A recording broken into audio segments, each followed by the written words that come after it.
बालवीर, तुम मुझे और धोखा नहीं दे पाओगे। मैं इस भ्रमजाल में नहीं फंसने वाला। ये भ्रमजाल तो तुमने बिछाया है हमें फंसाने के, लेकिन हम हर जाल से बचना जानते हैं। नहीं प्रचंडिका, इस बार तुम नहीं बचोगी। तुम्हारे इस मायावी रूप को मैं अभी धुएं में उड़ा दूंगा। धुएं में तो तुम गायब हो गए इस बार बालवीर, वो भी हमेशा के लिए।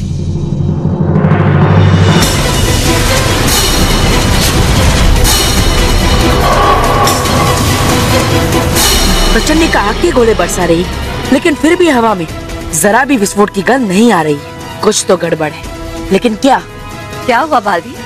हमारे वार से तुम्हारे हाथ जम गए क्या, या फिर हमें हवा में उड़ाने का इरादा छोड़ दिया है? कभी नहीं प्रचंडिका, आज मैं यहाँ कलिश तारे को लेने आया और उसे लेकर ही जाऊंगा।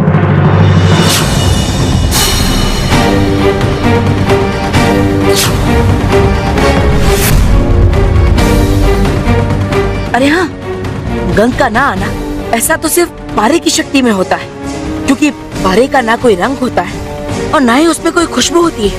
मतलब मेरे सामने जो है वो असली प्रचंडिका है, और तंत्र जादू की वजह से मैं और प्रचंडिका ही आपस में लड़ रहे हैं। युद्ध में कमजोर लोग सोचते हैं बालवीर, योद्धा वार करते हैं। लेकिन मैं आप पर वार नहीं करूंगा, क्योंकि मैं समझ गया ये सब एक भ्रमजाल है जो हमें भ्रमित करने के लिए रचा गया है, ताकि हम दोनों एक दूसरे पर ही वार करके एक दूसरे को समाप्त कर दें। प्रचंडिका, मैं आप पर वार नहीं करूंगा, क्योंकि मुझे समझ आ गया है कि आप असली प्रचंडिका है और हमें भी आपस में युद्ध नहीं करना चाहिए। हम भी समझ गए, तुम ये सब हमें भ्रमित करने के लिए सुना रहे हो। नहीं, हम तुम्हारी बातों में नहीं आएंगे।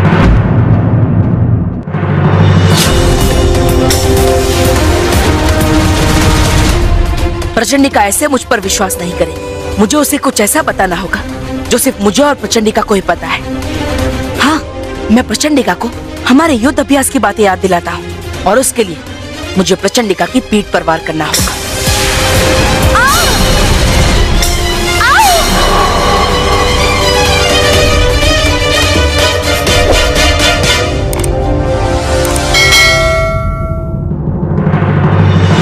मेरी पीठ पर वार?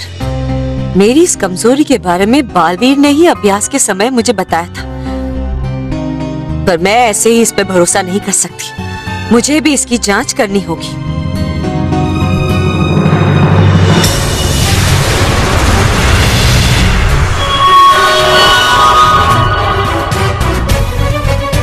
रुकिए प्रचंडिका, मुझे लगता है कि आपने मेरे पैरों पर वार करके मेरी कमजोरी पकड़ ली, जैसे युद्ध अभ्यास में पकड़ ली थी।